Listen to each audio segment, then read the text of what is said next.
Praise the Lord. परमेश्वराची स्तुती हो. प्रियांनो, परत एकदा तुमचं स्वागत आहे संध्या दिलसे चॅनलमध्ये. प्रियांनो, आपण जे काल निराशेत असलेल्या बहिणीविषयी बघितलं. खूप ठिकाणी आपण बघतो की हुंड्यासाठी बायकांचा छळ होतो आणि खूप छोट्या छोट्या कारणावरून वादविवाद असतात. खाण्याच्या टेस्टवरून, पदार्थावरून, कामावरून, है ना. अशा कंडिशनमध्ये बहिणी कशा पूर्ण मनाने काम करू शकतील सांगा बरं मला.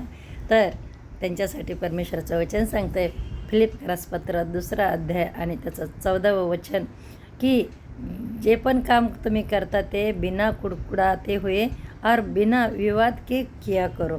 तर परमेश्वराचं वचन सांगतं आहे की कोणतंही काम तुम्ही जेव्हा करता ते कुडकुड करून करू नका किंवा वादविवाद करून करू नका. त्या कामाला आशीर्वाद नाही बहिणींनो. तर हे सर्व प्रभूमध्ये शक्य होतं आहे.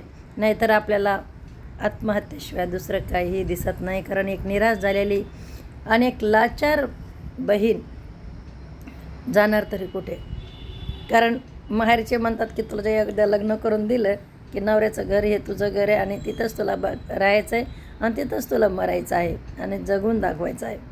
आणि सासरच्या ठिकाणी असा छळ न सहन झाल्यामुळे काही बहिणी जीवांशी गेलेल्या आहेत. किती बहिणींनी आपल्या जीवाचा नाश करून घेतलेला आहे प्रियांनो. तर परमेश्वराचा हा संदेश किती महत्त्वाचा आहे. अशा निराशेत असलेल्या बहिणीला एक आशा आहे. येशू ख्रिस्त हा जिवंत देव आहे आणि त्याने मला वाचवलं आहे आणि आनंद दिला आहे. माझ्या चेहऱ्यावर जो आनंद आहे ना, प्रभूचा आनंद आहे. मला आता कितीही निराशा येऊ द्या माझ्याजवळ येत नाही, ती दूरच जाते. आपल्याला संकटं जरूर येतात, परीक्षा जरूर येतात, पण त्या आपल्याला पाडू शकत नाहीत देवामध्ये. तर हालेलुया. तर काही दिवसा